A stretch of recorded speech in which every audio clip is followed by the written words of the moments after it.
Hi, and welcome to this presentation about implementing Swedish BankID to your website or your application. My name is Mikael Westo, and I am the CEO of Svensk e-identitet, Swedish e-identity. And we will in this presentation go through a little bit who we are and what we do, and also show a short demo about how to implement Swedish BankID to your website. So a little bit about ourselves. We were founded approximately 11 years ago. We are 40 people, and we have over 2,500 customers, and we have offices in Uppsala and in Gothenburg.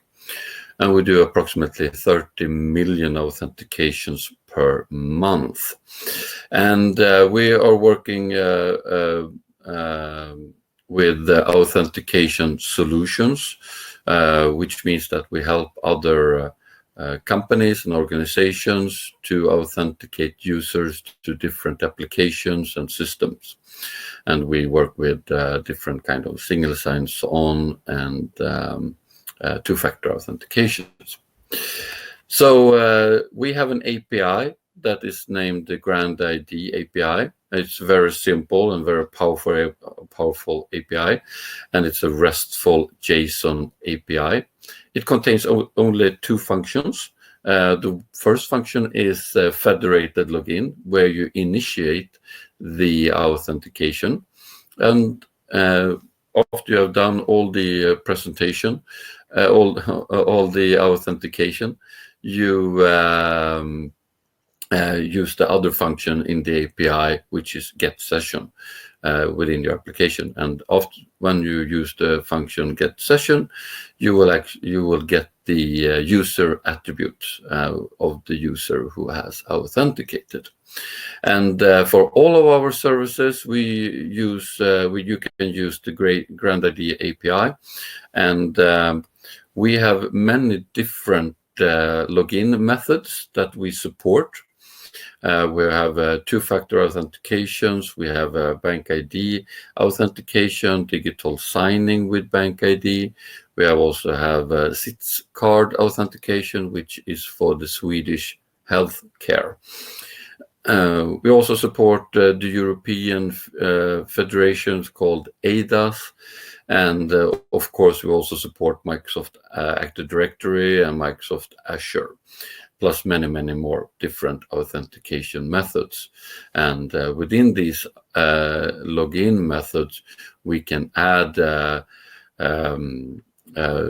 that after the user has logged in, for example, we can add to read data from external catalogs. We can add user information such as where they live, if there are any specific user attributes that needs to be looked up in external catalogs, we can do that within our service.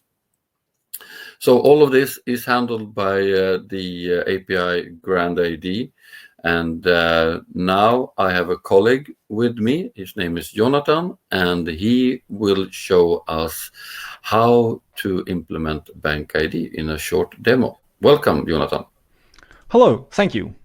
Yes, my name is Jonathan. I work as a developer with Svensk e-identitet, and I will talk to you about the BankID API. Here you can see the documentation about the BankID API hosted at docs.bankid.com. This implementation schema is the general idea with how you implement the BankID API and how it works. So what happens is the user clicks login at your website in your application. What you then do is you send a backend request from your backend servers towards our federated login endpoint. The federated login endpoint will then respond with a redirect URL where you should redirect the user to. Here you will browse towards the login.grandid.com endpoint, where we will present an interface where the user can identify, for example, using BankID. After the user has successfully authenticated with BankID, the user is then redirected back to a callback URL that you have specified in your federated login request. Once the user is back at this callback URL, you should perform a second backend request towards the get session endpoint, where we will respond with the user's attributes. And that's when the user has been successfully logged in and you have access to the user's attributes. You can see we also have the BankID specific documentation at docs.grandid.com/BankID.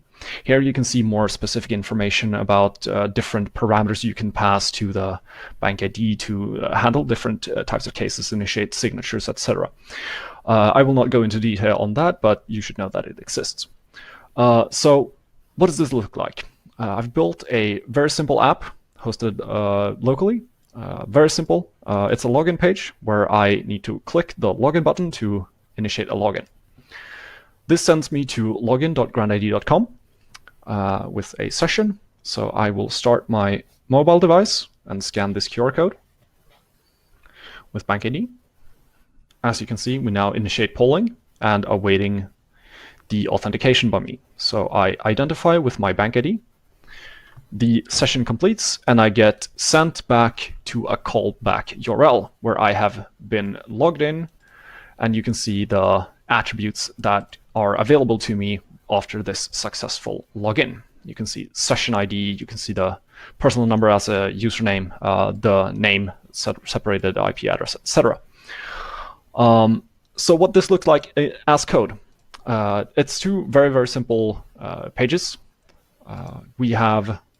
You need access to an API key and an authenticate service key. You need to specify a callback URL where you send the user back to perform the get session request. Then we construct the URL. So it will be client.grandid.com/json1.1/federated login. Then specify the API key, authenticate service key, and the callback URL. It will look like this when it's done.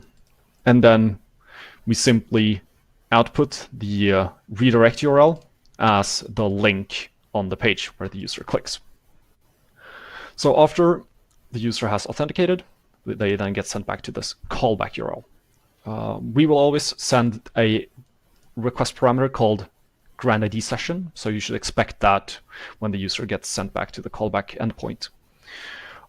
We need to specify the API key and authenticate service key again, and we also need to fetch the grandid session, as the get session endpoint requires the API key, the authenticate service key, and also a session ID. After that, we send the request, we look at the response, we parse the JSON response from the get session endpoint, and simply output some of the attributes such as the name and also the pretty response from the API. And that's how you can implement a BankID authentication with the grandid API. That's it for me. So thank you for having me. Thank you, Jonathan. Just one question, Jonathan.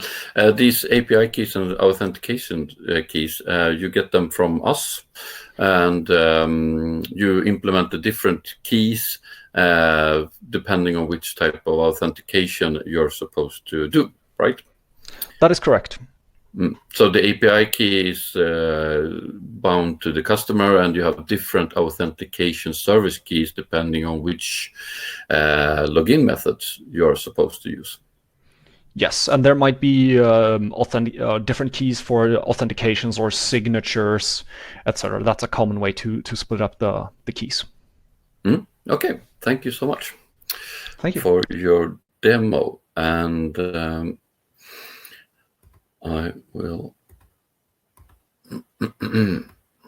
start here. Okay, perfect. Thank you, Jonathan. And just a quick resume. We, as said before, we can all this API that Jonathan showed us. We can use all of our authentication methods. Two-factor authentications with YubiKeys, with FakeN keys. We have mobile apps integrations. Everything is done via this API. which is very powerful and very useful for you as a software developer. And now I just want to say thank you for listening to our small short webinar about how to implement BankID and how to implement the GrandID API. And if you want to know more, you can always contact us on Svensk e-identitet, the Swedish e-identity. From me and Jonathan, thank you so much for listening. Thank you.